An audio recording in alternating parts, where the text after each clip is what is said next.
Bab 1901. Membunuh Avatar Singa Suci berkepala 9.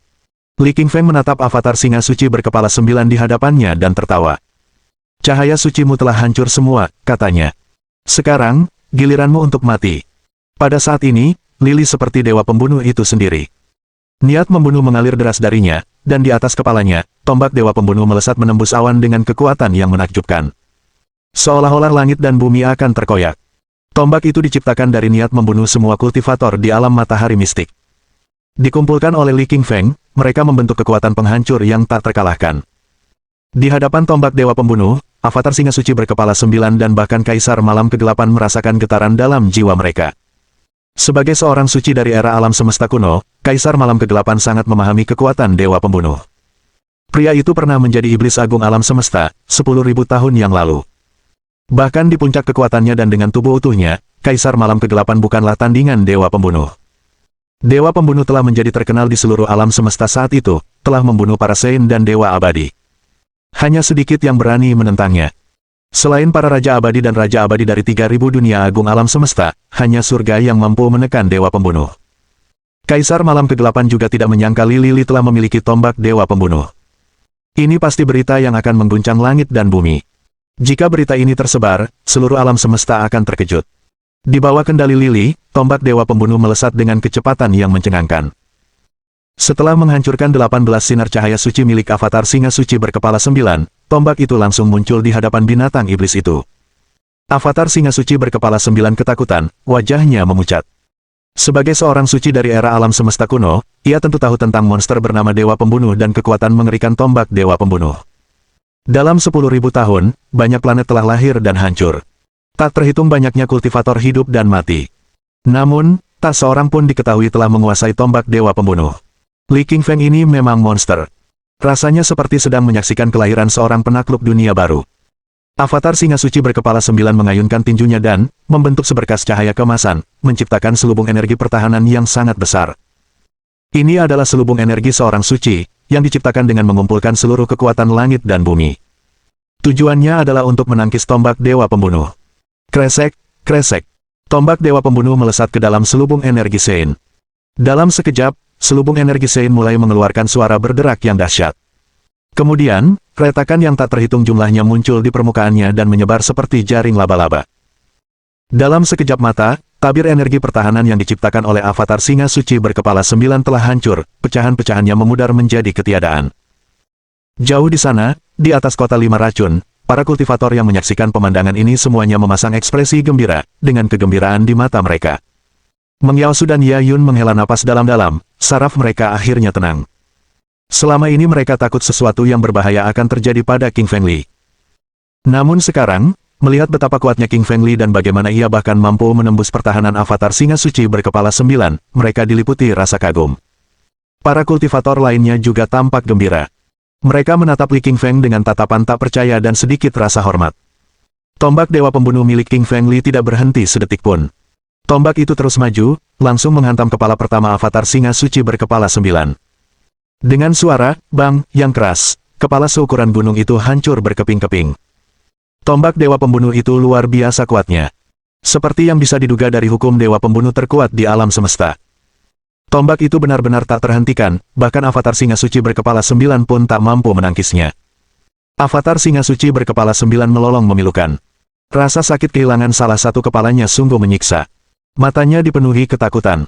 Saat itu, ia benar-benar merasakan kekuatan dahsyat tombak Dewa Pembunuh. Ini bukan sesuatu yang bisa dilawan oleh avatar seorang santo. Jika yang ada di sini adalah wujud asli Singa Suci berkepala 9, mungkin ia bisa saja melarikan diri atau menghindari tombak itu. Namun, yang ada di sini sekarang hanyalah avatar seorang santo, yang setara dengan 1/10 kekuatan seorang santo. Ia tidak bisa bergerak secepat tombak Dewa Pembunuh.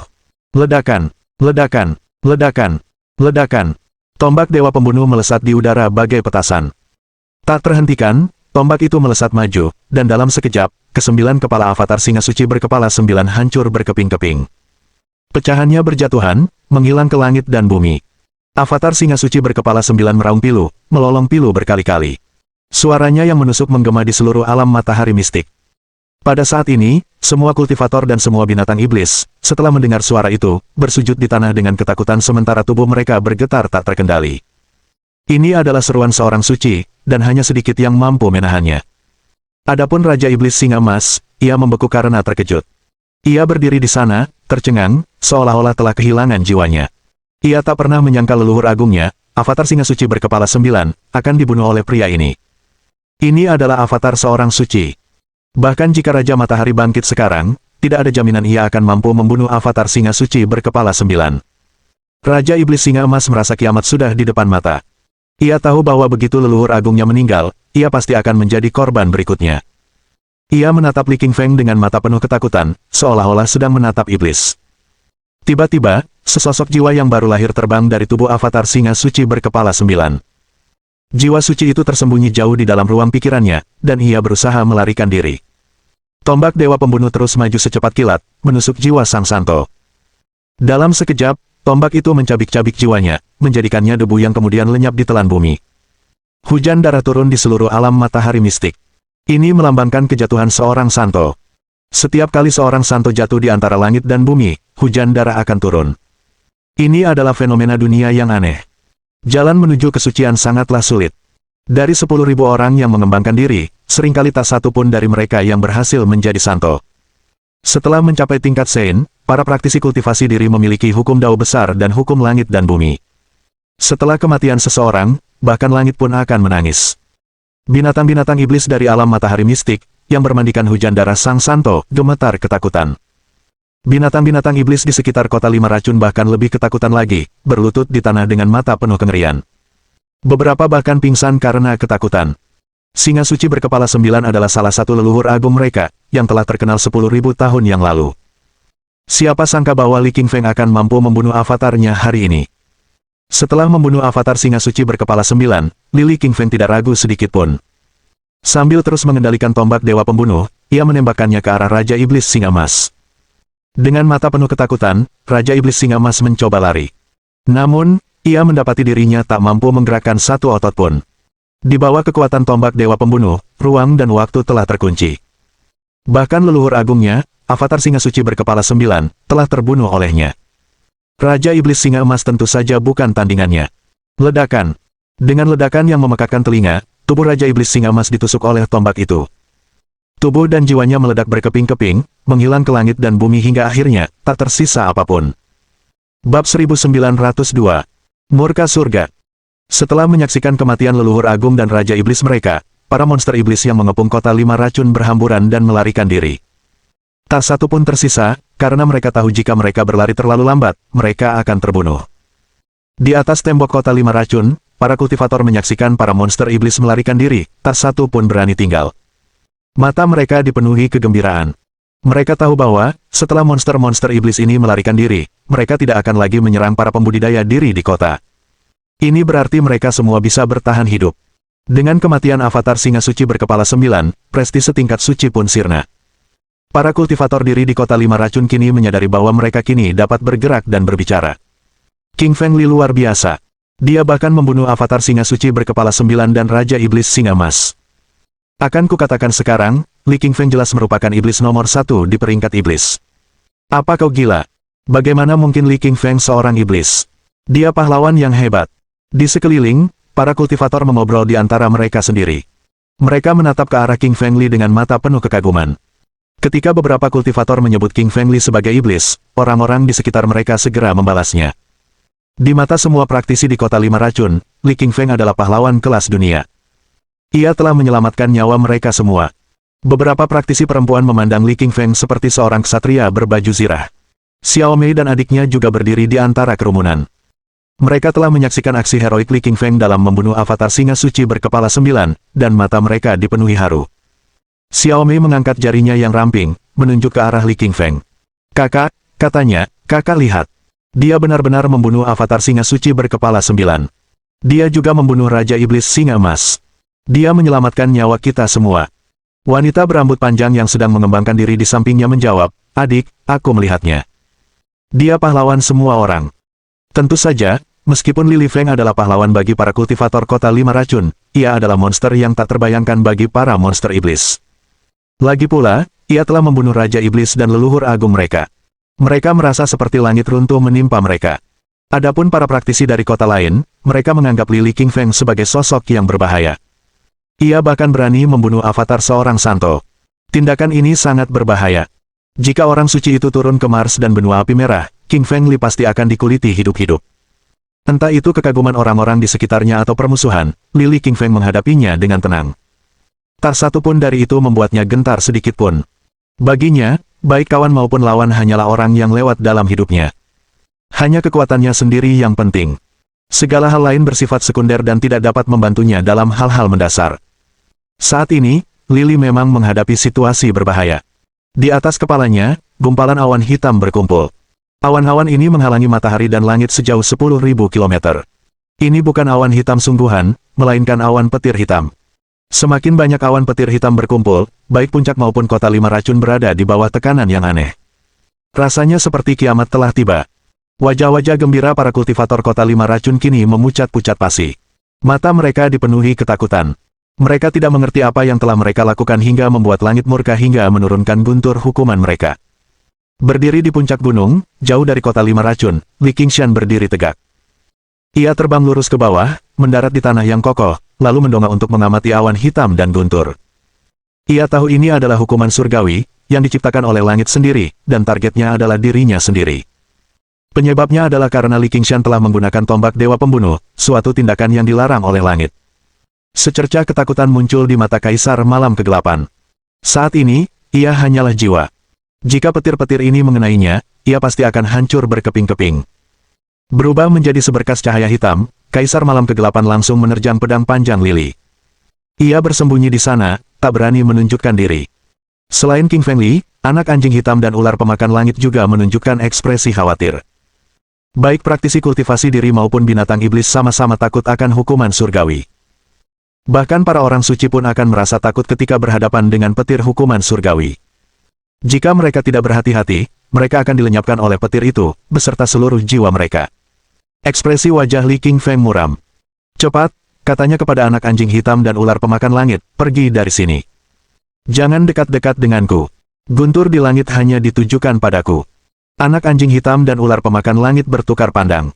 Jaga dirimu, kata mereka, kami tidak akan membantumu meskipun kami tetap tinggal. Hati-hati dengan guntur di langit. Itu simbol hukuman surgawi. Setelah itu, anak anjing hitam dan ular pemakan langit segera pergi. Mereka juga takut akan murka langit.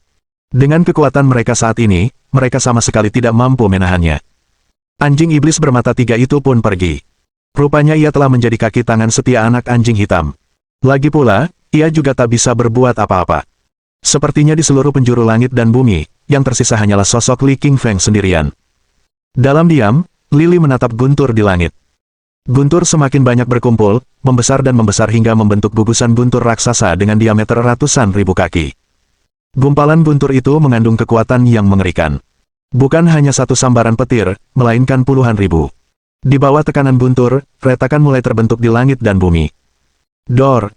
Dengan suara yang menggetarkan, petir pertama turun dan jatuh tepat ke arah Lili. Ekspresi wajah Li Qingfeng berubah. Tanpa ragu, ia mengendalikan tombak dewa pembunuh di atas kepalanya, menusukkannya ke arah petir.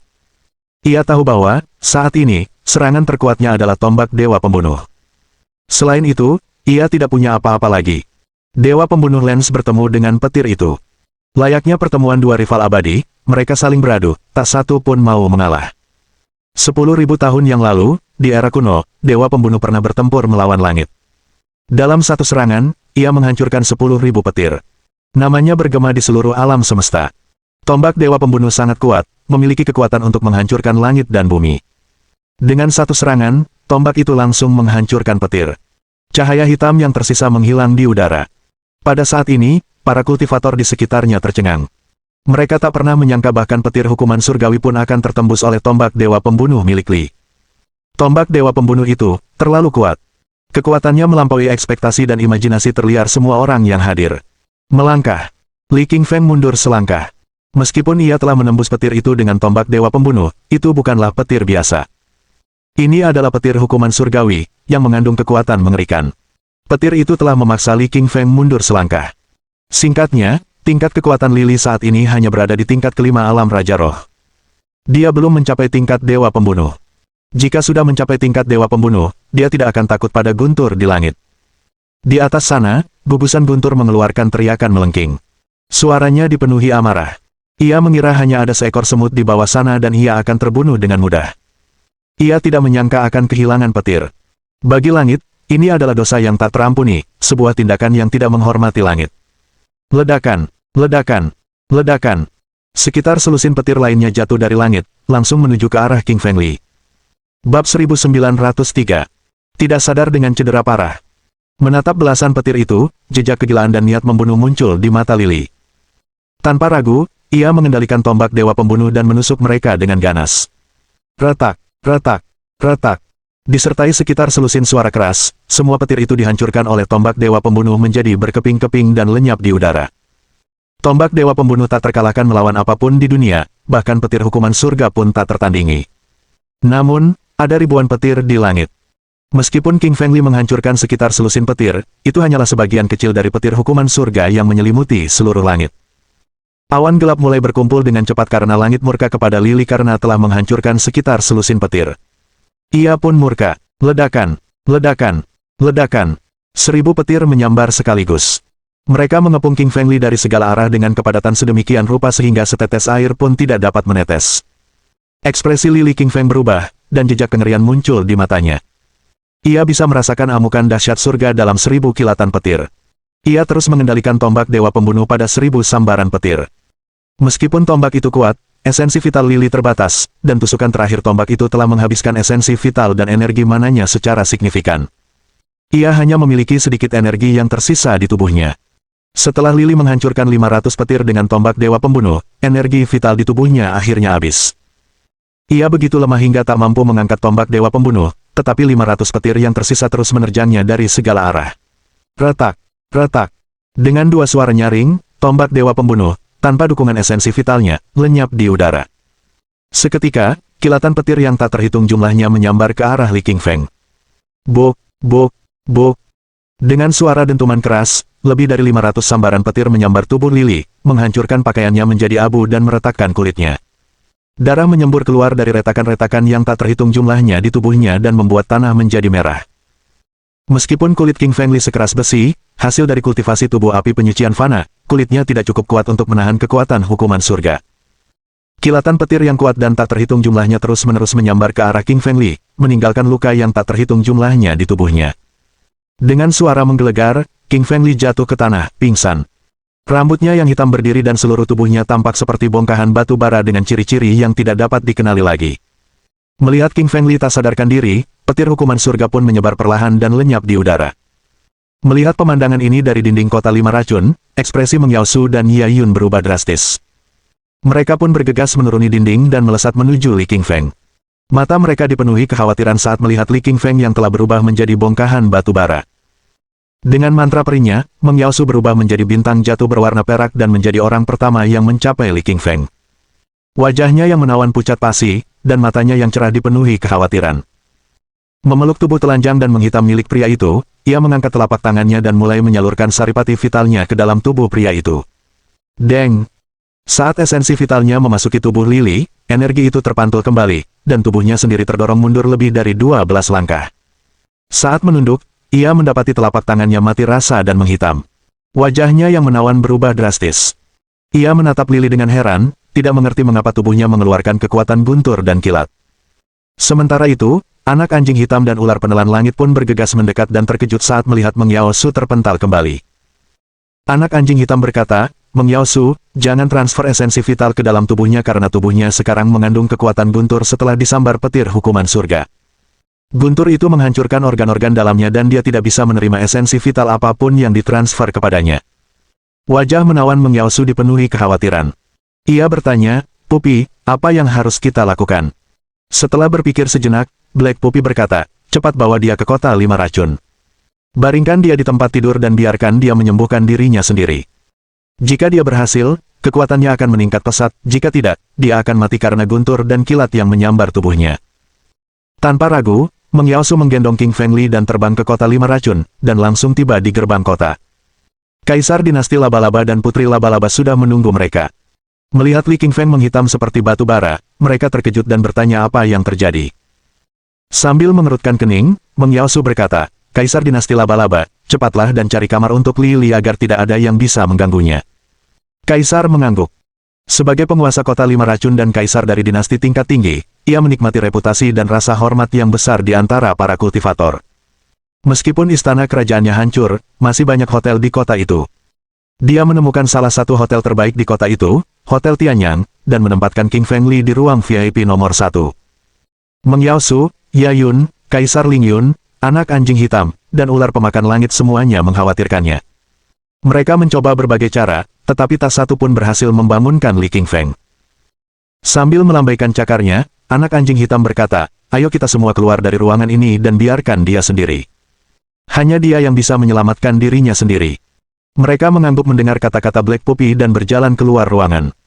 Meng Yaosu adalah orang terakhir yang keluar, dan setelah menutup pintu, tinggallah Li Qingshan sendirian di dalam ruangan. Dalam keadaan tidak sadar, jiwa King Feng Li juga tertidur lelap dan hanya tubuh fisiknya yang melawan guntur dan kilat di tubuhnya. 1000 petir telah memasuki tubuhnya, belum lagi itu bukan petir biasa melainkan petir hukuman surga yang kekuatannya 100 kali lipat lebih besar. Mereka membakar ginjal, hati, jantung, paru-paru, perut, otot, urat, dan tulangnya seakan-akan mereka mencoba menghancurkan semua yang ada di tubuhnya. Bab 1904. Jimat Neraka.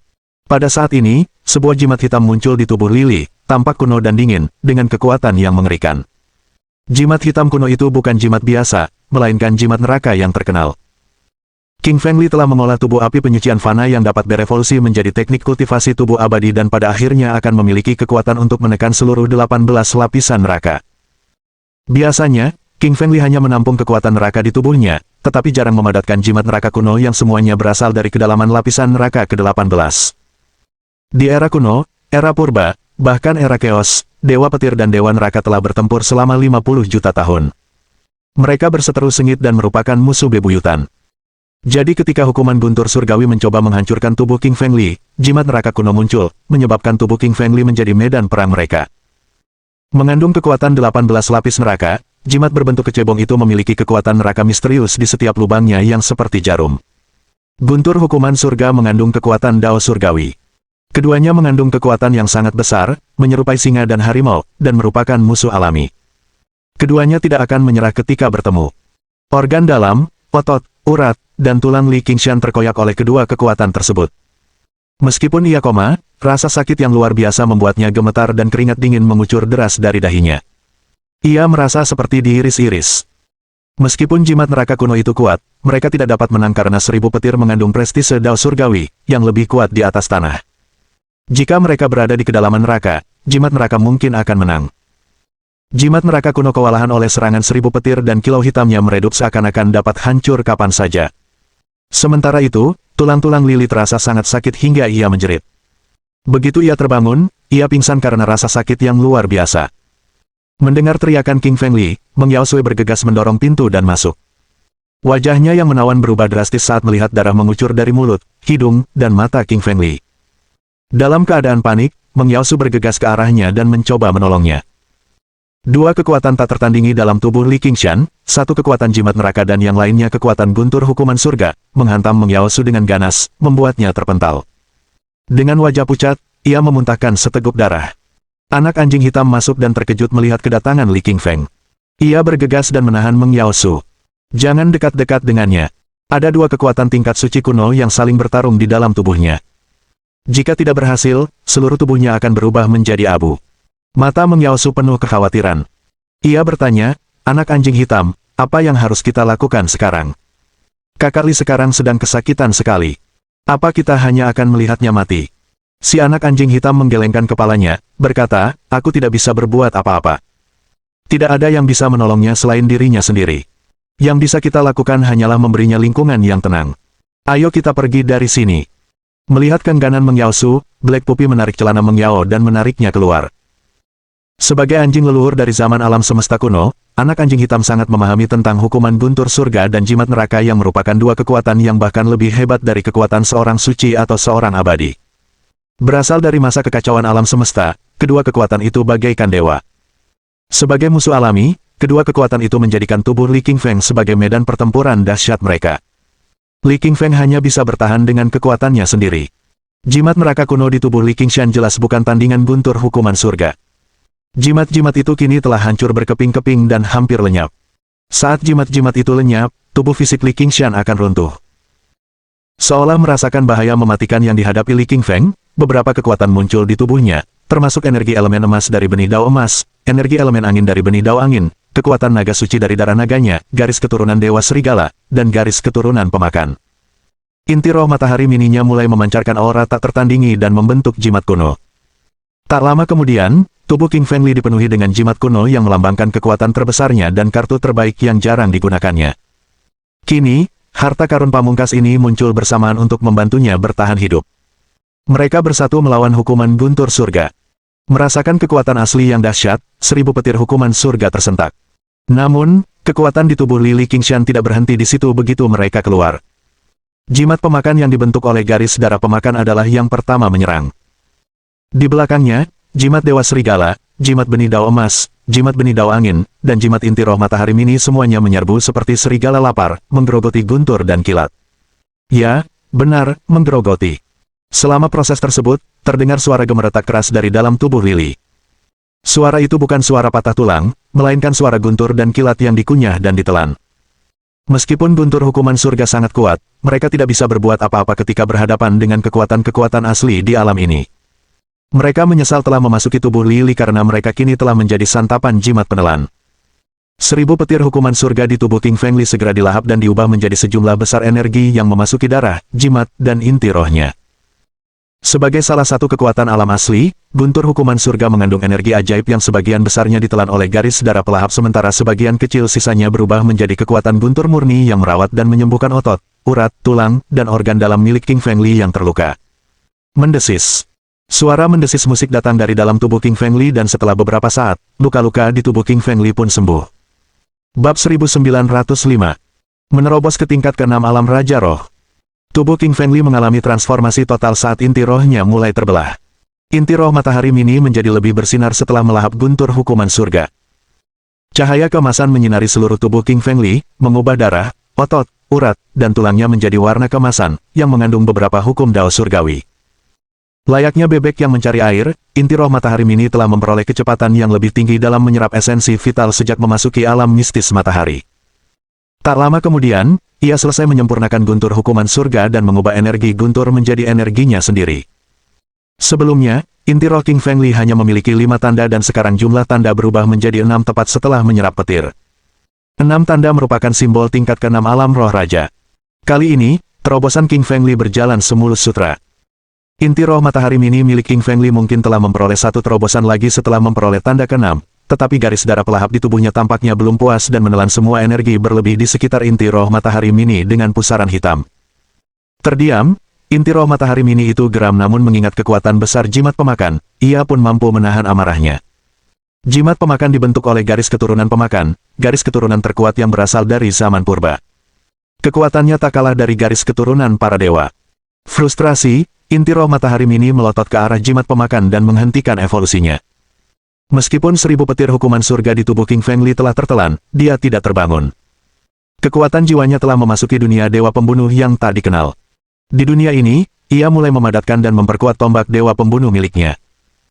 Menjelajahi dunia yang dipenuhi hawa nafsu membunuh, jiwa King Feng Li mendapati bahwa dunia itu dipenuhi hawa nafsu membunuh yang berjatuhan, yang membentuk gunung, sungai, danau, dan hutan, yang menyelimuti seluruh dunia. Di puncak gunung setinggi puluhan ribu meter, seorang pria berpakaian hitam sedang bertarung melawan langit. Dengan tombak dewa pembunuhnya, ia menusuk langit berulang kali dan membuat lubang besar di langit. Lili tidak bisa mendekati gunung yang dipenuhi niat membunuh. Dengan kekuatannya saat ini, jiwanya pasti sudah runtuh dan terpental kembali jika ia terlalu dekat. Namun, setelah mengaktifkan kemampuan clairvoyance dan menyalurkan kekuatan sinar X-nya, Lili dapat mengamati rute dan mantra tombak dewa pembunuh milik orang berpakaian hitam. Ia menghafalnya untuk eksperimen selanjutnya. Saat Lili memahami dan mempelajari teknik tombak dewa pembunuh, ia lupa waktu dan tempat. Sementara itu, kota 5 racun sedang mengalami transformasi yang mengguncang dunia. Setelah mundurnya gelombang jutaan binatang iblis, para pembangun kota mulai membangun kembali kehidupan mereka. Dengan bantuan banyak sekali kultivator, Kaisar Dinasti Laba-Laba telah membangun istana kerajaan yang besar dalam satu malam. Di aula istana kerajaan, Kaisar, Putri Laba-Laba, Meng Yaosu, Yayun, Iblis Wanita Bunga Persik, Anak Anjing Hitam, Ular Pemakan Langit, dan Kaisar Ling Yun berkumpul bersama untuk sebuah pertemuan. Meng Yaosue adalah yang pertama berbicara. Dengan sedikit kekhawatiran di matanya, ia berkata, "Yang mulia, saya baru saja mendapat kabar dari beberapa praktisi luar bahwa pangeran kerajaan dinasti Elang Angin akan menikahi Suelin hari ini di kota Tikus Langit, 100.000 kilometer dari sini. Kita harus menghentikannya." Kaisar dinasti Laba-Laba mengerutkan kening dan menatap Meng Yaosu dengan bingung, tidak mengerti bagaimana pernikahan antara pangeran kerajaan dinasti Elang Angin dan Suelin ada hubungannya dengan dirinya dan yang lainnya. Melihat pertanyaan di wajah Kaisar, Meng Yaosu menjelaskan, Suelin adalah istri sah Lili dan sekarang pangeran dari dinasti Elang Angin akan menikahi istri Lili. Kita harus membantunya karena Lili masih pingsan. Ekspresi wajah Kaisar dinasti Laba-Laba berubah, tidak menyangka Suelin akan menjadi istri King Fengli. Dia berkata, "Tentu saja kami akan menghentikannya. Tapi kami jauh dari kota Tikus Langit, dan bahkan jika kami bisa mendapatkannya tepat waktu, kami tidak sebanding dengan pangeran kerajaan dinasti Elang Angin yang kekuatannya jauh lebih besar dari kami." Meng Yaosu menggelengkan kepalanya dan berkata, "Yang mulia, ada sesuatu yang tidak Anda ketahui. Suelin sangat penting bagi King Fengli. Jika sesuatu terjadi padanya, King Fengli pasti akan melakukan pembantaian besar-besaran, tidak hanya mengincar dinasti Elang Angin, tetapi juga Anda jika dia tahu Anda tidak membantu." Ekspresi Kaisar dan Putri Laba-Laba dinasti Laba-Laba langsung berubah karena mereka menyadari kekuatan tak tertandingi milik Li King Feng, yang bahkan mampu membunuh kembaran Raja Iblis Singa Emas dan Singa Suci berkepala 9. Tak ada yang tak bisa dilakukan Li King Feng. Tiba-tiba berdiri dari kursinya, Kaisar dinasti Laba-Laba berkata, "Ayo cepat ke kota Tikus Langit untuk menyelamatkan Suelin. Kita tidak boleh membiarkan apapun terjadi padanya." Bulu mata panjang Putri Laba-Laba berkibar ketika dia berkata, "Salah satu dari kita harus tinggal di sini untuk menjaga King Fengli." Anak Anjing Hitam menjawab, "Kamu pergi duluan, sementara Ular Pemakan Langit dan aku tinggal di sini untuk menjaga Lili. Setelah dia bangun, kami akan segera mencarimu di kota Tikus Langit." Semua orang memahami urgensi situasi ini, mengetahui bahwa jika sesuatu terjadi pada Suelin, pergolakan besar pasti akan terjadi dan seluruh alam mistis matahari mungkin akan berubah menjadi sungai darah. Kaisar dinasti Laba-Laba, Putri Laba-Laba, Meng Yaosu, Yayun, Iblis Wanita Bunga Persik, dan Raja Serigala Langit semuanya berangkat ke kota Tikus Langit dengan harta spiritual terbang, sementara Anak Anjing Hitam dan Ular Pemakan Langit tetap tinggal. Dengan lambaian ekornya, Ular Pemakan Langit memperingatkan dengan wajah khawatir, "Hitam kecil, kita harus membangunkan Li King Feng sekarang. Jika sesuatu terjadi pada Suelin, kurasa dia akan membunuh kita." Memikirkan pentingnya tempat Suelin di hati King Fengli, Anak Anjing Hitam menggigil karena tahu ramalan Ular Pemakan Langit akan menjadi kenyataan. Sambil mengerutkan kening, si Anak Anjing Hitam berkata, "Untuk membangunkannya seketika, aku harus menggunakan kekuatan kentutku yang tak tertandingi. Tapi kau harus bicara untukku saat dia bangun dan mencoba memukulku." Mengangguk, Ular Pemakan Langit berkata, "Cepatlah dengan kentutmu yang tak tertandingi dan bangunkan dia dengan itu." Anak Anjing Hitam berubah menjadi anak panah hitam dan segera tiba di kamar King Fengli. Ia telah memutuskan untuk meluncurkan kekuatan super kentutnya dan membangunkan King Fengli dengan perut kembungnya yang kuat. Bab 1906. Menikahi Suelin. Saat Anak Anjing Hitam dan Ular Pemakan Langit memasuki kamar Lili, seluruh kota Tikus Langit dipenuhi suasana perayaan. Lentera merah dan karakter si besar tergantung di mana-mana. Orang-orang bahkan membagikan hadiah di sepanjang jalan. Hari ini adalah hari yang menggembirakan ketika pangeran dinasti Elang Angin akan menikahi Suelin.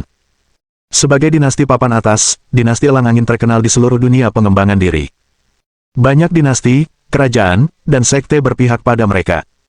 Ada banyak orang berkumpul di istana dinasti Elang Angin, termasuk sekte Raja Pedang, sekte Raja Iblis, dan beberapa sekte lain serta para kultivator keliling. Semua kultivator kuat di atas alam tertinggi dan alam Raja Roh datang membawa hadiah. Mereka membawa mutiara, harta, dan teknik untuk mengucapkan selamat atas pernikahan pangeran dinasti Elang Angin. Istana itu luasnya sekitar 100.000 meter persegi, namun penuh sesak. Tak terhitung banyaknya orang yang memenuhi tempat ini, menyisakan karpet merah di tengahnya yang kosong untuk pangeran dinasti Elang Angin. Sang pangeran tampak segar dan gembira dalam balutan jas pengantin prianya yang berwarna merah. Dia ingin menikahi Suelin bukan hanya karena penampilannya yang menawan, tetapi yang lebih penting karena garis keturunan Phoenix Es dalam tubuhnya. Sebagai garis keturunan binatang dewa kuno, setelah dibudidayakan, pemiliknya bisa menjadi salah satu dari 3.000 penguasa alam semesta. Itulah sebabnya pangeran dinasti Elang Angin ingin menjadikannya istrinya. Suelin benar-benar pucat pasi karena putus asa saat ia duduk di kamarnya. Sebuah jimat Tao, Ding, tertancap padanya, membuatnya mustahil baginya untuk melarikan diri. Dua orang duduk di sisinya, gurunya dan Tian Xuan. Master Sekte Es Gelap menatap Suelin dengan malu dan berbisik, "Sue, jangan salahkan aku. Kita bukan tandingan Pangeran Dinasti Elang Angin, dan kita akan mati jika tidak menuruti perintahnya." Meskipun Suelin tahu bahwa gurunya benar, ia sangat kecewa padanya. Ia lebih baik mati daripada menikahi Pangeran Dinasti Elang Angin. Ia bahkan tidak bisa menggerakkan lidahnya atau membuka mulut untuk berbicara. Jika ia bisa, Suelin pasti sudah menggigit lidahnya sendiri untuk bunuh diri sejak lama. Tian Xuan juga menatap Suelin dengan penuh gairah dan putus asa. Dia selalu naksir Suelin dan mulai mendekatinya bahkan ketika mereka masih di Sekte Es Gelap. Namun, Suelin tidak menyukainya, jadi dia menolaknya selama ini dengan mengabaikannya. Tian Xuan merasa campur aduk karena Suelin, orang yang ia sukai, akan menikah dengan orang lain. Lagi pula, orang itu adalah musuhnya. Namun, ia tak bisa berbuat apa-apa karena ia tidak sekuat musuhnya. Benua api merah mematuhi hukum rimba, di mana yang lemah menjadi mangsa yang kuat. Hanya para kultivator dengan kekuatan dahsyat yang mampu menekan kultivator tingkat rendah dan mempertahankan posisi mereka di puncak hierarki. Yang lemah tak punya pilihan selain ditindas dan dibunuh tanpa martabat. Bang! Seorang wanita parubaya bergaun merah membuka pintu dan masuk. Tubuhnya sangat indah dan wajahnya menawan. Lipstik yang dikenakannya semerah darah. Dia mengenakan ikat kepala persegi merah di atas kepala Suelin, yang menutupi wajahnya. "Ayo, kita ke pesta pernikahan dan jangan biarkan pengantin priamu menunggu di luar." Ia lalu memerintahkan Master Sekte Es Gelap untuk menggendong Suelin keluar. Tak lama kemudian, Suelin dibawa ke istana oleh wanita parubaya dan gurunya. Semua praktisi memandang Suelin dengan ragu karena mereka belum pernah melihat wanita ini sebelumnya. Mereka tidak mengerti bagaimana dia bisa menjadi pengantin Pangeran Dinasti Elang Angin. Banyak sekte dan dinasti kuat di benua api merah telah mencoba untuk menjodohkan pangeran ini. Beberapa di antara mereka bahkan adalah putri-putri yang sangat menawan dan kuat. Namun, meskipun demikian, Pangeran Dinasti Elang Angin menolak mereka. Sebelumnya, dia sama sekali tidak peduli dengan wanita-wanita di benua api merah, jadi kenapa sekarang dia tertarik pada wanita berbaju putih ini? Apa istimewanya dia? Semua orang menatap Suelin serempak. Namun, mereka tidak bisa melihat wajahnya dengan jelas karena ikat kepala yang menutupinya. Namun, mereka tetap bisa melihat bahwa Suelin adalah wanita yang sangat cantik dari bentuk tubuhnya. Pangeran Dinasti Elang Angin menatap Suelin dengan penuh semangat dan berkata kepada lelaki tua berpakaian hijau di sampingnya, "Paman Feng, apakah ayahku sudah datang?" Pria tua itu menggelengkan kepalanya, raja baru saja mengirim transmisi suara untuk memberitahu kita bahwa dia sedang dalam perjalanan. Dia seharusnya segera tiba. Pangeran Dinasti Elang Angin mengangguk. "Bagus, kita akan memulai upacaranya segera setelah dia tiba." Mengusir. Terdengar suara retakan ruang dari luar. Kaisar Dinasti Laba-Laba, Meng Yaosu, Yayun, Putri Laba-Laba, Raja Serigala Langit, dan beberapa orang lainnya terbang dari kota Lima Racun dan mendarat di atas istana kota Tikus Langit. Pangeran Dinasti Elang Angin tampak gembira karena ia mengira orang-orang ini datang ke sini untuk merayakan pernikahannya. Dia berdiri dan berjalan menuju pintu. "Kaisar Dinasti Laba-Laba, aku tidak menyangka kau akan datang dan menghadiri pernikahanku." "Terima kasih sudah datang." Kaisar Dinasti Laba-Laba adalah Kaisar Dinasti Papan Atas Benua Api Merah, dan Pangeran Dinasti Elang Angin pernah bertemu dengannya sebelumnya. Jadi, ia mengira Kaisar Dinasti Laba-Laba datang dengan ucapan selamat yang ramah. Detik berikutnya, yang mengejutkan Pangeran Dinasti Elang Angin, Kaisar Dinasti Laba-Laba tiba-tiba mengumpat, "Bajingan tak tahu malu. Beraninya kau merebut istri orang lain. Aku di sini bukan untuk memberi selamat. Sebaliknya, aku di sini untuk mengacaukan pernikahanmu." Ribuan orang yang membudidayakan diri sendiri di lobi tercengang melihat ini. Sama seperti Pangeran Dinasti Elang Angin, mereka semua mengira Raja Dinasti Laba-Laba datang untuk merayakannya. Siapa sangka dia datang untuk mempermalukan Pangeran Dinasti Elang Angin. Apa-apaan ini? Apa wanita ini ada hubungannya dengan Kaisar Dinasti Laba-Laba, sampai-sampai dia datang mengacaukan pernikahan? Tidak mungkin. Kudengar Kaisar Dinasti Laba-Laba sangat takut pada istri satu-satunya. Bagaimana mungkin dia punya wanita lain? Tapi dia memang mengklaim bahwa Pangeran Dinasti Elang Angin merebut istri orang lain. Bukankah itu tabu besar? Set. Kalau Pangeran Dinasti Elang Angin mendengarmu, dia akan membunuhmu seperti meremukkan semut. Para pembudidaya diri di sekitarnya berdiskusi dengan penuh keheranan. Dimanapun di benua manapun, bergosip adalah sifat manusia, terutama jika menyangkut hal-hal penting seperti pernikahan atau perkawinan. Mereka menyaksikan dengan rasa terkejut dan penasaran, seakan-akan sedang menyaksikan sebuah drama. Wajah Pangeran Dinasti Elang Angin berubah dari hijau menjadi pucat. Matanya dipenuhi amarah dan niat membunuh. Rasanya ia akan meledak kapan saja. Bab 1907. Orang-orang berebut Suelin.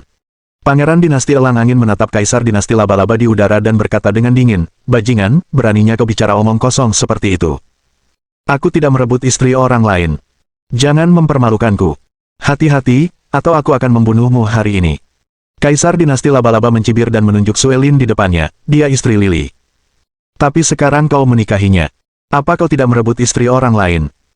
Mendengar apa yang dikatakan Kaisar Dinasti Laba-Laba, semua kultivator di lobi mengalihkan pandangan mereka ke Pangeran Dinasti Elang Angin dan menunggu penjelasannya. Mereka yang menghadiri pernikahan Pangeran Dinasti Elang Angin adalah beberapa praktisi dari dinasti dan kerajaan lain. Ada juga beberapa praktisi dari sekte dan kekuatan besar. Beberapa dari mereka sangat kuat dan tidak lebih lemah dari Dinasti Elang Angin. Oleh karena itu, mereka tidak takut pada Dinasti Elang Angin. Di dunia kultivasi benua api merah, mencuri istri orang lain adalah hal yang tabu. Dahulu kala, ada seorang bos besar jahat dari Dao Iblis yang sering merampok wanita cantik milik orang lain dan dikejar oleh dinasti kultivasi lain. Akhirnya, beberapa Master Spirit Monarch berkumpul dan memutilasinya. Pangeran Dinasti Elang Angin mencibir dengan arogan. "Omong kosong. Suelin tidak punya suami. Dia adalah pengantinku dan hari ini, aku akan menikahinya. Siapapun yang menghalangi jalan akan kubunuh dengan tanganku sendiri." Wajah Kaisar Dinasti Laba-Laba dipenuhi rasa jijik, dan ia menatap Pangeran Dinasti Elang Angin dengan jijik. Ia kini telah menjadi penguasa alam roh tingkat 7, sementara pangeran di depannya hanyalah penguasa alam roh tingkat 5. Jelas, pangeran itu bukan tandingan Kaisar Dinasti Laba-Laba. Kaisar Dinasti Laba-Laba melangkah maju dengan energi yang luar biasa besarnya sehingga menggemparkan seluruh cakrawala. Dia melambaikan telapak tangannya dengan cepat dan membentuk telapak esensi vital berukuran 7.000 kaki, menamparkan ke arah Pangeran Dinasti Elang Angin. Pangeran Dinasti Elang Angin terkejut dan raut wajahnya berubah. "Kau berhasil mencapai alam Raja Roh tingkat 7. Setelah selesai berbicara, sang pangeran segera memanggil esensi vital di dalam tubuhnya tanpa ragu. Ia membentuk kepalan raksasa selebar 5.000 kaki di depan telapak tangan kanan Kaisar Dinasti Laba-Laba. Kepalan tangan sang pangeran menghantam telapak tangan sang raja dan menimbulkan suara yang memekakkan telinga. Suara itu merobek seluruh ruangan, dan energi dahsyat menyebar kemana-mana. Seluruh area menjadi gelap, pasir berhamburan dan bebatuan bergulung. Pilar-pilar di sekitarnya hancur berkeping-keping oleh energi dahsyat itu. Tubuh Pangeran Dinasti Elang Angin terlempar ke arah berlawanan dan terbanting beberapa langkah ke dinding. Ia memuntahkan seteguk darah dan wajahnya memucat. Pangeran dari Dinasti Elang Angin sangat berbeda dengan Kaisar Dinasti Laba-Laba, penguasa alam roh tingkat ke-7. Para kultivator di sekitar terkesiap melihat ini, sambil merenungkan dalam hati, betapa pantasnya Kaisar Dinasti Laba-Laba disebut sebagai raja dari dinasti tingkat tinggi. Kemampuannya yang dahsyat membuat semua orang waspada dan gemetar. Meng Yaosu, Yayun, Iblis Wanita Bunga Persik, Raja Serigala Langit, Kaisar Lingyun, dan Panglima tertinggi pun bergegas datang dan bertempur melawan para pendekar Dinasti Elang Angin. Meng Yaosue memimpin di depan. Sasarannya adalah Suelin. Meng Yaosu sangat akrab dengan Suelin. Ia telah bertemu dengannya beberapa kali dan tahu bahwa Suelin adalah istri Lili. Yang terpenting saat ini adalah menyelamatkan Suelin dan membawanya keluar. Sisanya bisa menunggu. Melihat Meng Yaosu datang untuk Suelin, seorang wanita parubaya di sebelah Suelin tampak murung. Ia melangkah maju dan mengayunkan telapak tangannya ke arah Meng Yaosu. Meng Yaosue tersenyum dingin. Ia mengeluarkan pedang peri dan pada saat yang sama memulai mantra peri. Pedangnya kemudian memancarkan cahaya perak dan bersinar di seluruh langit dan bumi. Meng Yaosue membalikkan pergelangan tangannya dan menghantamkan pedang peri di depannya. Semburan energi pedang yang cepat dan tajam merobek ruang dan mendarat tanpa ampun pada wanita parubaya itu. Darah langsung muncrat dan mengalir ke seluruh tanah. Para kultivator di sekitar tercengang melihat seorang gadis aneh yang cukup kuat untuk membelah ruang dengan pedangnya. Pangeran Dinasti Elang Angin melihat ini dari kejauhan dan kehilangan ketenangannya. "Paman Feng, kalian berdua cepat hentikan wanita itu. Jangan biarkan dia mendekati Suelin." Hong! Dua untaian kekuatan dahsyat membubung tinggi ke angkasa. Dua tetua berbaju cian terbang keluar dari kerumunan dan menyerbu Meng Yaosu. Kekuatan kedua tetua ini sangat tinggi. Mereka berdua adalah penguasa alam raja roh tingkat kelima, dan harta spiritual yang mereka miliki juga berada di puncak alam raja tingkat kelima. Kedua tetua itu bergerak cepat dan muncul di hadapan Suelin dalam sekejap mata. Kemudian, mereka mengayunkan harta spiritual dan melancarkan serangan brutal yang menghalangi Meng Yaosu. Pada saat ini, para kultivator lain merespons dan mengerumuni Suelin. Kemudian, mereka bertarung melawan Meng Yaosu, Yayun, Iblis Wanita Bunga Persik, Putri Laba-Laba, Raja Serigala Langit, dan yang lainnya untuk mencegah mereka membawa Suelin pergi. Kaisar dinasti laba-laba adalah yang terkuat di seluruh lobi. Setelah menamparkan pangeran dinasti elang angin, ia berubah menjadi seberkas energi pedang tajam dan menyerbu Suelin. Jika seseorang harus menyelamatkan Suelin, Kaisar dinasti laba-laba lah orangnya. Anggota kelompok lainnya tidak sekuat dia. Wajah pangeran dinasti elang angin memucat. Ia telah merasakan sendiri kemampuan Kaisar dinasti laba-laba dan tahu bahwa baik dirinya maupun para kultivatornya tidak akan sebanding dengan dinasti laba-laba kecuali ayahnya ada di sini. Sayangnya, ayahnya masih di jalan dan tidak akan segera kembali. Ia sangat gugup. Tiba-tiba, pangeran dinasti elang angin melihat seseorang dan berteriak, "Paman Raja Pedang, kau teman baik ayahku. Tolong bantu aku menghalangi Kaisar dinasti laba-laba. Aku akan meminta ayah untuk berterima kasih dan membalas budimu." Raja Pedang adalah penguasa sekte Raja Pedang dan terkenal di dunia kultivasi. Ia juga merupakan penguasa alam Raja Roh tingkat 7 dan termasuk dalam 100 guru tertinggi alam Raja Roh. Raja Pedang tampak seperti pria parubaya berusia 40-an. Meskipun usianya sebenarnya lebih dari 500 tahun, ia merawat dirinya sendiri dan tampak muda. Wajahnya dalam dan tegas, seakan terukir pisau. Mata dan alisnya cerah dan rapi, tegak lurus bak pedang panjang yang menghunus awan. Sebilah pedang panjang hitam tertancap di pinggangnya. Pedang hitam itu disebut pedang langit hitam dan merupakan harta dharma tingkat raja tingkat ke-7 yang mengandung kekuatan besar. Energi pedang yang cepat dan tajam melesat ke awan dan mengguncang seluruh langit. Mendengar permintaan pangeran dinasti elang angin, Raja Pedang sedikit mengernyitkan alisnya. Ia tidak mau membantunya. Meskipun ia berteman baik dengan ayah pangeran dinasti elang angin, ia tidak optimistis dengan pernikahan hari ini. Lagi pula, tidak ada keuntungan baginya dan ia juga tidak ingin bertarung dengan Kaisar dinasti laba-laba. Bab 1908. Teknik Raja Elang Angin. Kaisar dinasti laba-laba tidak hanya memiliki kemampuan yang tak tertandingi, tetapi juga latar belakang yang luar biasa. Meskipun Raja Pedang adalah master tingkat raja, ia tidak ingin membuat sosok ini kesal tanpa alasan. Pangeran dinasti elang angin melihat Raja Pedang tak bergerak. Ia berteriak keras dengan sedikit kecemasan di matanya, "Paman Raja Pedang, jika kau membantuku menghentikan Kaisar dinasti laba-laba, aku akan memberimu teknik Raja Elang Angin dinasti kami." Setelah mendengar teknik Raja Elang Angin, mata Raja Pedang berbinar. Sebagai penguasa alam Raja Roh yang kuat, ia jelas tahu betapa dahsyatnya teknik Raja Elang Angin. Itu adalah teknik kultivasi alam Raja tingkat 7. Raja Pedang berkata dengan lantang, "Pangeran dinasti elang angin, tepati janjimu dan aku akan membantumu menghentikan Kaisar dinasti laba-laba. Kau harus memberiku teknik Raja Elang Angin."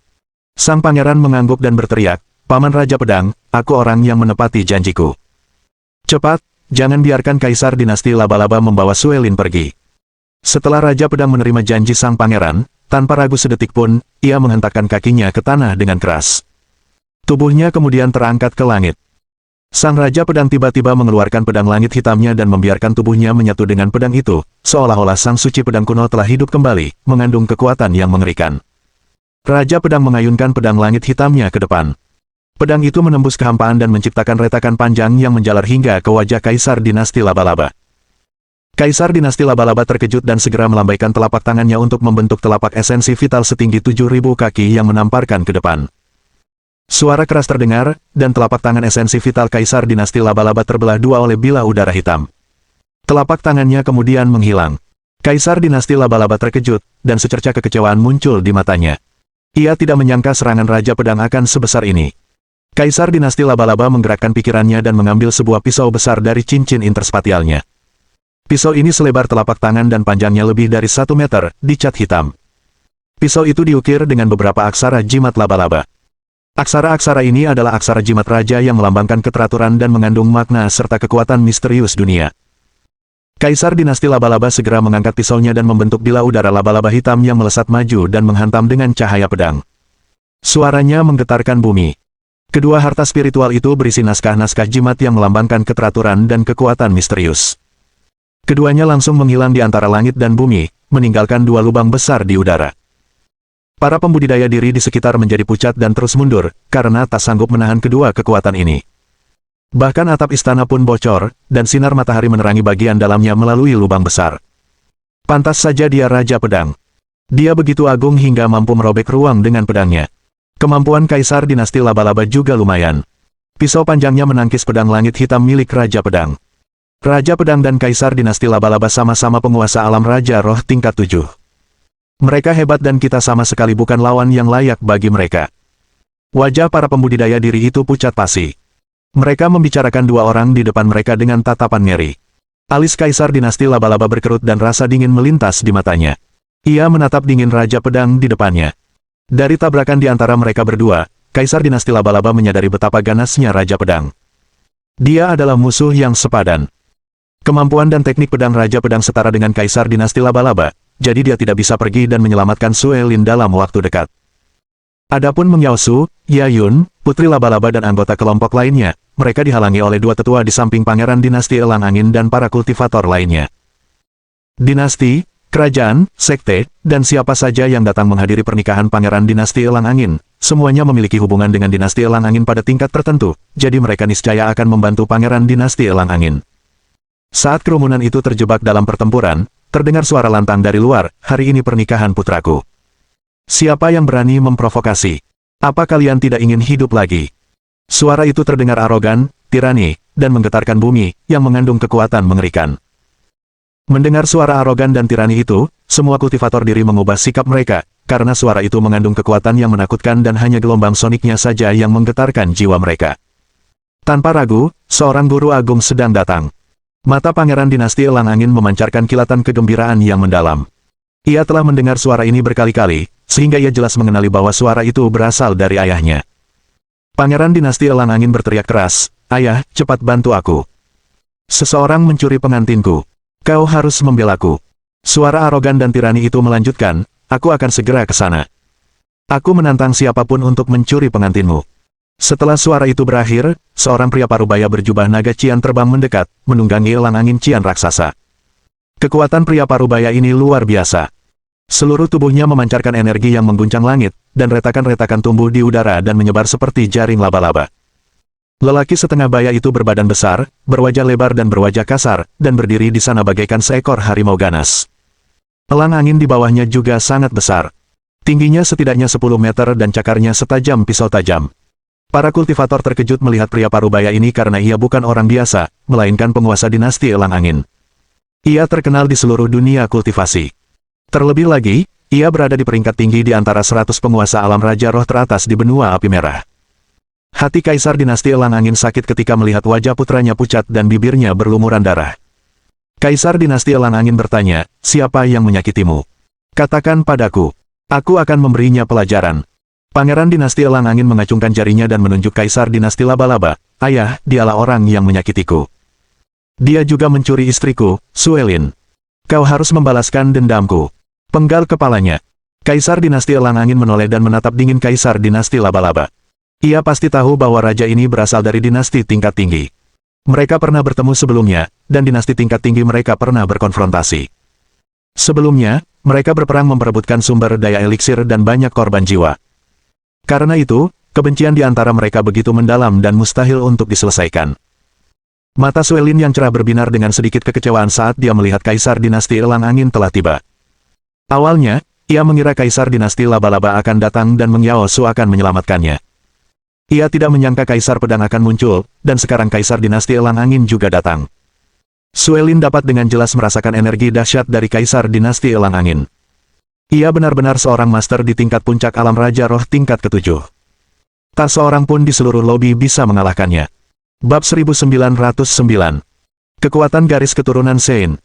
Wajah menarik Meng Yaosu berubah menjadi khawatir, siapa yang tahu bahwa Kaisar Dinasti Elang Angin akan muncul dan mengacaukan semua rencana mereka di saat yang genting seperti ini. Raja Elang Angin menatap Kaisar Dinasti Laba-Laba, dan berkata dengan dingin, "Hari ini adalah tanggal kematianmu, dengan dendam baru dan lama." Ledakan. Raja Elang Angin melepaskan aliran energi yang kuat, yang menembus langit, dan retakan yang tak terhitung jumlahnya muncul di ruang sekitar, tidak mampu menahan energi besar yang dilepaskannya.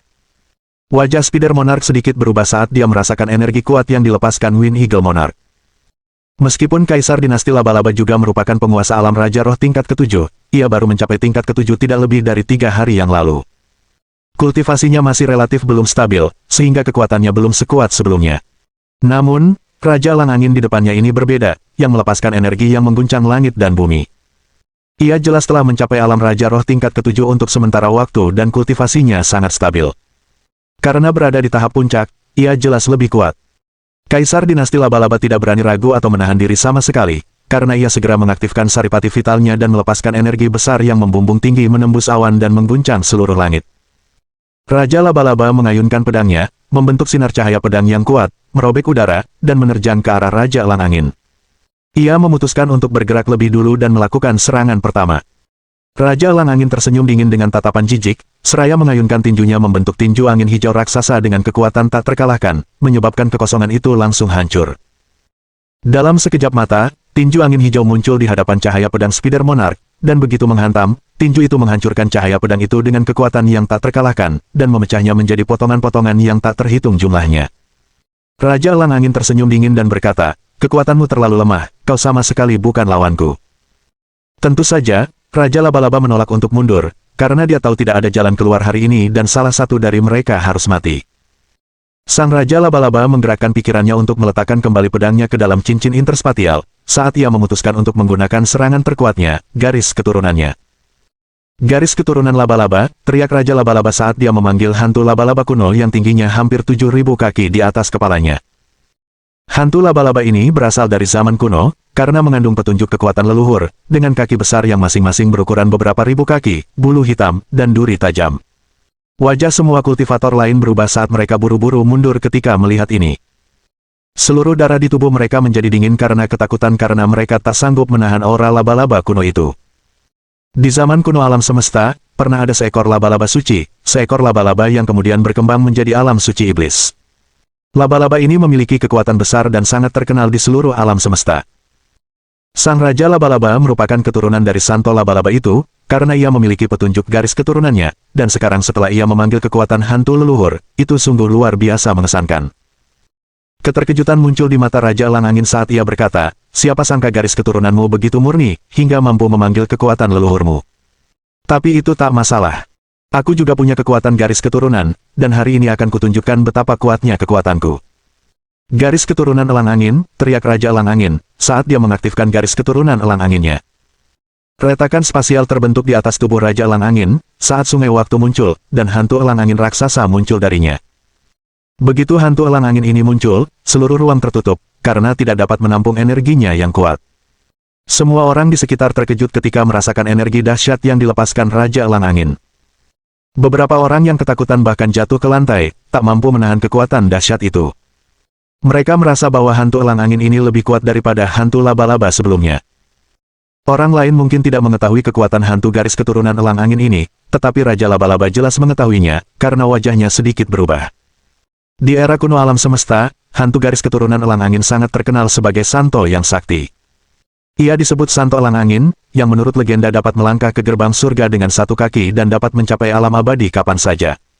Wajah Raja Laba-Laba menjadi gelap ketika ia berkata, "Siapa yang tahu garis keturunanmu akan semurni ini? Kau telah berhasil membangkitkan garis keturunan Sein Elang Angin dari zaman kuno." Raja Elang Angin tertawa terbahak-bahak dan berkata, "Hari ini aku akan mengalahkanmu dan membuatmu rela menerima kekalahanmu." Raja Elang Angin mengendalikan hantu garis keturunan Elang Angin di atas kepalanya untuk terbang maju, karena ia tidak terbang melintasi langit, melainkan terbang melintasi kehampaan, dan tiba-tiba muncul di hadapan hantu garis keturunan laba-laba. Sebelum hantu Spider Bloodline sempat merespon, ia membuka mulutnya dan menggigit Spider Bloodline dengan kuat, membuat lubang besar di tubuhnya. Wus, wus, wus. Kabut hitam berterbangan dan menyebar di langit, saat hantu laba-laba menghilang. Raja Laba-Laba memucat, tubuhnya mundur sekitar 10 langkah. Ia membuka mulutnya, dan memuntahkan gumpalan darah yang banyak akibat luka parah. Semua kultivator lain di sekitar juga merasakan tekanan dalam garis keturunan mereka sendiri, tubuh mereka terus melangkah mundur. Beberapa wajah mereka bahkan tampak ketakutan, keringat membasahi tubuh dan pakaian mereka. Banyak orang yang membudidayakan dirinya sendiri saling berpandangan, dan berdiskusi dalam diam.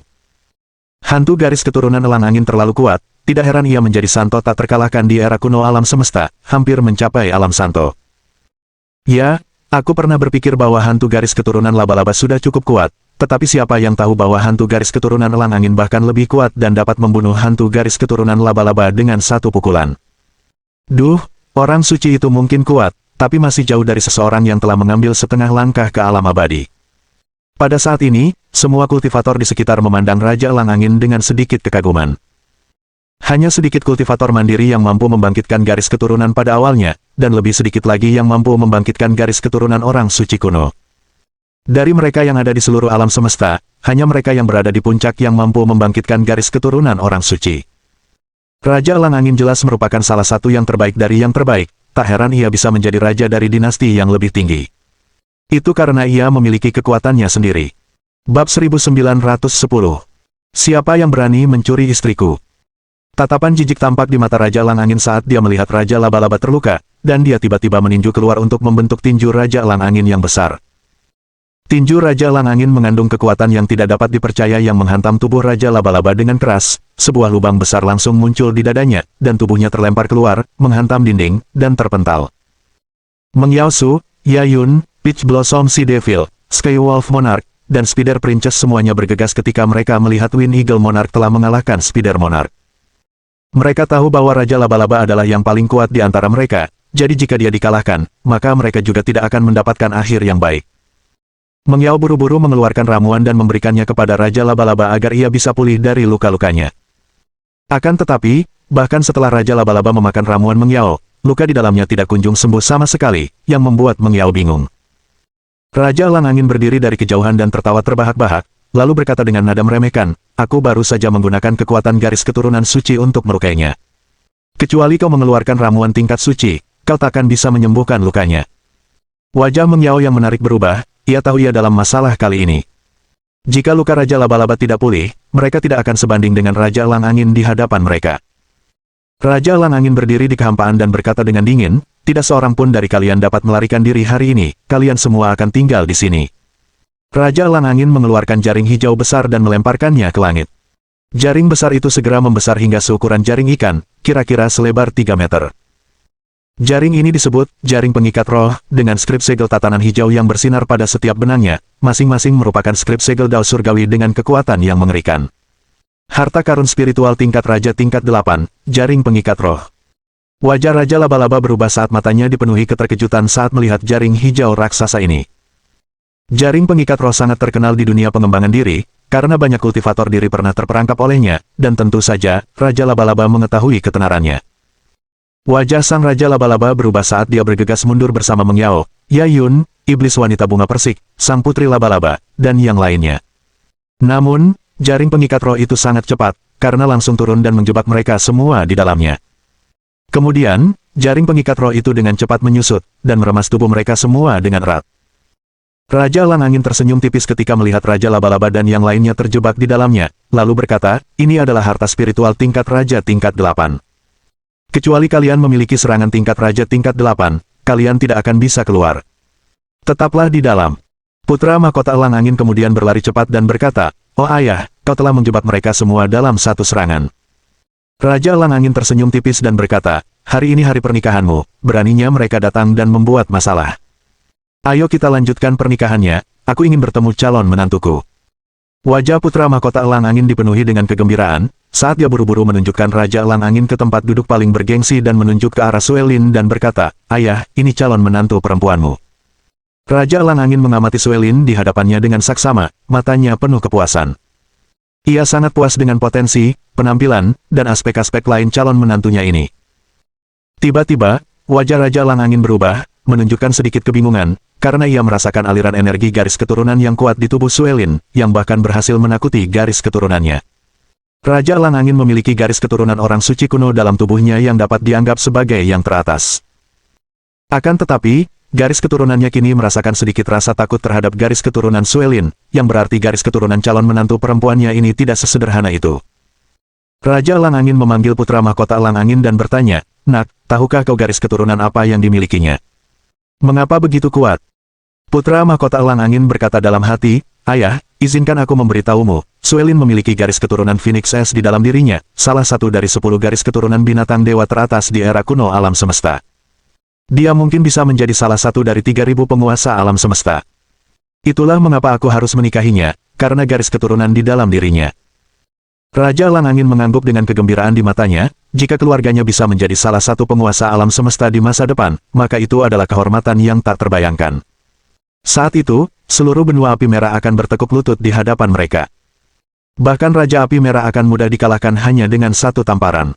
Raja Elang Angin berkata, nak, jangan menunggu, ayo cepat dan lanjutkan pernikahannya. Menikahlah segera, sebelum semuanya berubah. Semua pembudidaya diri di dalam aula memiliki kekuatan besar, dan semua batu, potongan kayu, reruntuhan arsitektur, kursi, dan meja semuanya dibersihkan. Kemudian, poster-poster perayaan berwarna merah dipasang, dan lampu serta dekorasi dipasang sebagai persiapan untuk pernikahan putra mahkota Elang Angin. Raja Elang Angin memanfaatkan waktu ini untuk menghampiri Raja Pedang dan berkata, "Terima kasih telah membantuku di sana, ini adalah teknik Raja Elang Angin keluarga kami untukmu." Raja Pedang memegang erat teknik Raja Elang Angin dengan sorot mata gembira, dan berkata, "Kita semua teman, jadi aku harus membantu putra mahkota Elang Angin bagaimanapun caranya. Bagaimana mungkin aku meminta imbalan?" Raja Pedang mungkin berkata bahwa ia tidak menginginkan bayaran, tetapi tangannya dengan cepat mengambil teknik dari tangan Raja Elang Angin dan memasukkannya ke dalam cincin interspatialnya. Ia telah menginginkan teknik puncak tingkat Raja tingkat 7 ini sejak lama dan akhirnya berhasil mendapatkannya. Di sudut, Raja Laba-Laba, Meng Yao, Yayun, Putri Laba-Laba, Raja Serigala Langit, dan yang lainnya semuanya terperangkap di dalam jaring pengikat roh, dan mereka baru saja menggunakan seluruh energinya, tetapi masih tidak dapat melarikan diri.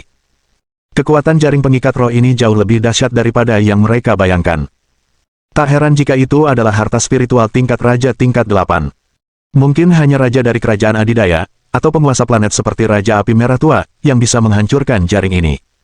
Master Sekte Es Gelap dan Tian Xuan menyeka keringat dingin di kepala mereka. Mereka mengira Suelin akan diselamatkan oleh kelompok itu, tetapi siapa sangka Raja Elang Angin akan datang dan menggunakan kekuatannya yang tak terkalahkan untuk menekan Raja Laba-Laba.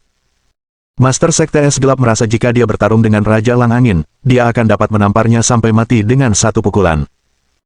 Dia bahkan merasa sedikit beruntung bisa menikahkan Suelin dengan putra mahkota Elang Angin, karena begitu dia menjadi menantu Raja Elang Angin, maka dia akan mendapat dukungan dari kerajaan yang lebih tinggi tingkatannya.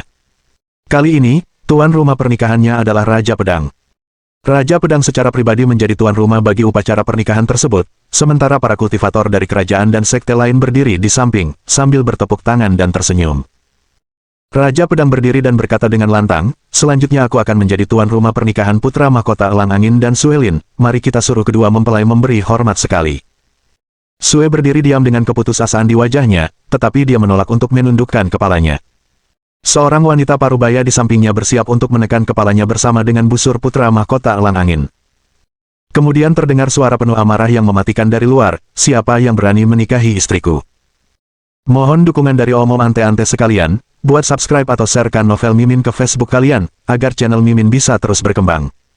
Dengan begitu, Mimin bisa lebih semangat untuk up novel seru lain ke depannya. Buat teman-teman yang sudah subscribe dan sharekan novel Mimin, Mimin ucapkan terima kasih sebanyak-banyaknya.